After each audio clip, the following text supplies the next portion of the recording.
Hi అండి, మీరు చూస్తున్నారు ప్రశాంత్ కిచెన్ అండ్ ప్లాంట్స్ అండి. నాకైతే ఈ కుండీ నిన్న కొంచెం గాలి రాగానే గాలికి పడిపోయిందండి. మట్టంతా కూడా వేరే కుండీలోకి వేసాను. మరి ఈ రావి చెట్టునండి బోన్సాయిగా మలసాలనుకుంటున్నానండి. ఇదిగోండి ఏర్లన్నీ కూడా కట్ చేసేసి, ఇదిగోండి నాకైతే ఇది వేస్ట్గా ఉందండి. ఈ వేస్ట్ డబ్బాలోన చక్కగా దీన్ని వేసి చూపిస్తానండి. ఒక చేతితో వేయటం కుదరటం లేదు, మీకు ఇది వేసి చూపిస్తాను. నాకైతేనండి ఇదిన్నప్పుడు మా బాబు స్నాక్స్ బాక్స్ అండి ఈ డబ్బా, దీంట్లో వేసేసాను. ఈ డబ్బా ఈ మొక్క అయితే ఈ రావి మొక్కను వేసేసాను. ఇదిగోండి చక్కగా ఒకవైపు నుంచి వచ్చేటట్టు ఇటు లావు వేర్లు వేసానండి కొన్ని. ఈ తర్వాత మనం కొంచెం బతికిన తర్వాత ఇది పైకి లాగుదాము, పైకి వచ్చేటట్టు చేద్దాము. మట్టి కిందకు వెళ్ళిపోతుంది కదా.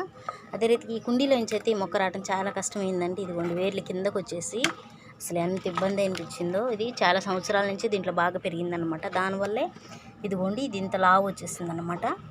ఈ సన్న వేర్లన్నీ కూడా కట్ చేసేసాను. ఈ వేర్లు మొత్తం కూడా కట్ చేసేసి ఇక ఈ మొక్క మాత్రం దీంట్లో వేసేసానండి. ఆకులు ఉన్నాయి కదా, అవి కొన్ని కట్ చేసేద్దామండి. కట్ చేయటం వల్ల ఏమవుతుందంటే మళ్ళీ కొత్త చిగుర్లు వస్తాయి అన్నమాట.